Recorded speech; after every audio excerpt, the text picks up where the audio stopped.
It was sort of started in '96 with a bunch of ideas I was working on. I was purposefully not trying to make an album in the traditional sense. So I didn't record songs as such. I just recorded lots of rhythms and riffs, basically.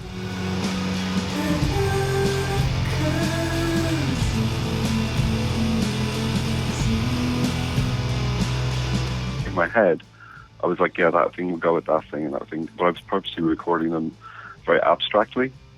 And then I stopped in '97. So I probably did about 8 months work on it in that period in '96, '97. And then started again in 2000, properly, 2011.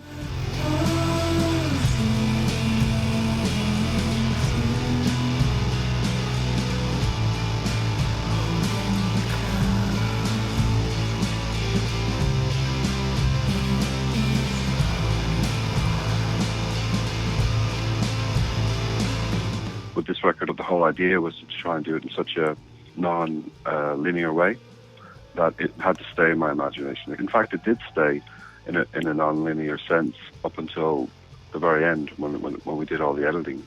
I only heard the album properly in December 2012.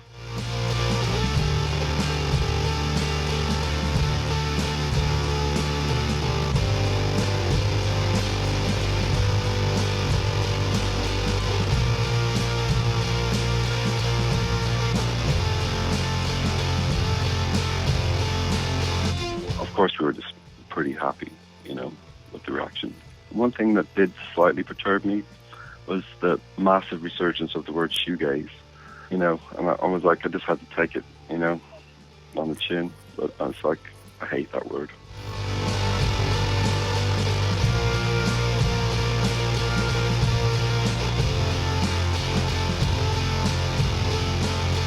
The mainstream music industry did its best to destroy the album because, they were like, the album is dead. I mean, that was the buzzword of most people. The album is a dead format, blah, blah, blah. Some bands were even making statements that they're not releasing albums anymore and blah, blah, blah. It's a whole lot of rubbish, like when people can watch movies, if people can't create some music that you can't listen to for between a half an hour and an hour that doesn't take you on a journey or bring you something or somewhere, then they shouldn't be making albums. Do you know what I mean? But luckily enough, there is lots of people out there that are still making albums because they can. It's nearly despite the record industry.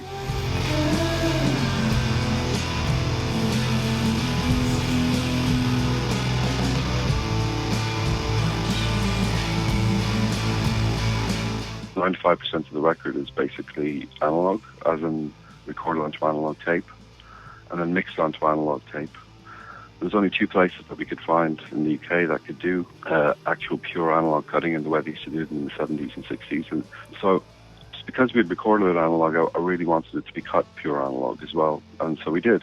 And that's to me the special thing, is that it's actually it's a real record, in the real sense of the word.